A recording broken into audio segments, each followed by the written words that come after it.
Yo, ito nga pala guys, naisip ko. Gawan ko ng video. I-upload ko yung kung paano tayo mag-down thrust. Ito para sa mga mahilig sa mga Tamiya. Yan. Shout out. Hindi po tayo expert newbie din lang po naman ako.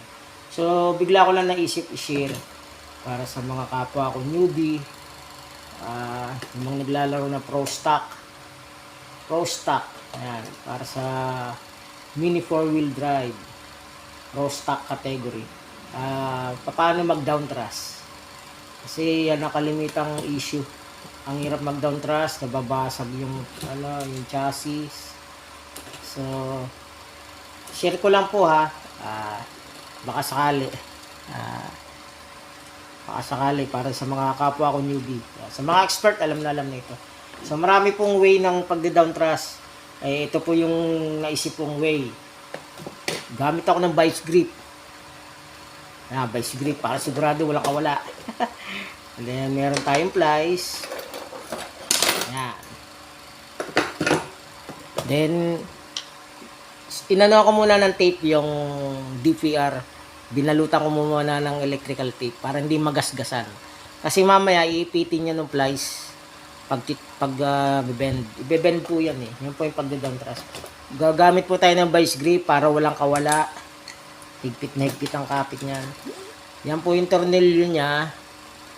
Diba? Lagpas siya mahaba. So, para may pangapitan tayo. Para may kapitan. Yan.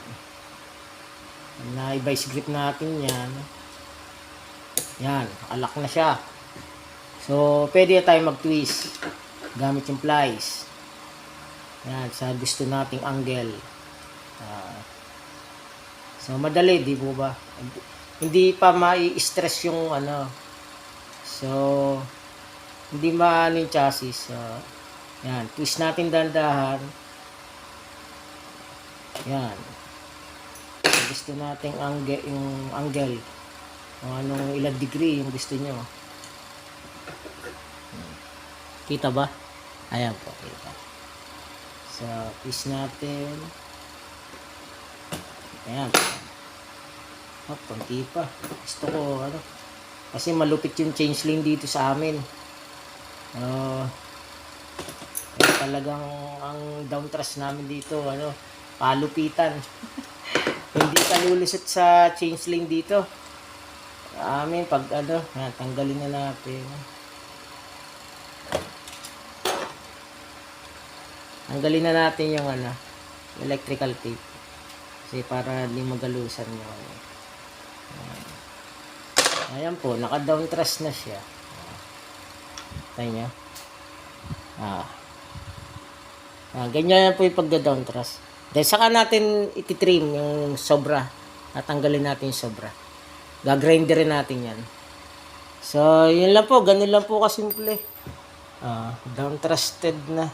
So, parang baka mamaya adjust ko pa uli yan. Medyo kulang pa. Pero okay na yan. Baka naman makapasobra. Babagal naman yung auto pag napasobra.